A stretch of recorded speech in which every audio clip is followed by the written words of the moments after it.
sent me a tire repair kit, and this is really cool because you could repair your tire right while it's still on the rim, or if you're by the side of the road and you have a flat and you picked up a screw or a nail, you just get the tire off, pull that screw out just like this, get a hold of it, and I'm just using an old tire as an example. Just pull that screw out,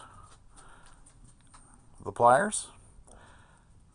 Then you just get the reaming tool out, and all this does is it makes it a uniform hole. Just ream that hole out, make it a nice uniform hole. Run it through there a couple of times. And then get your patching tool and just put a little lubrication on it, on the end of it.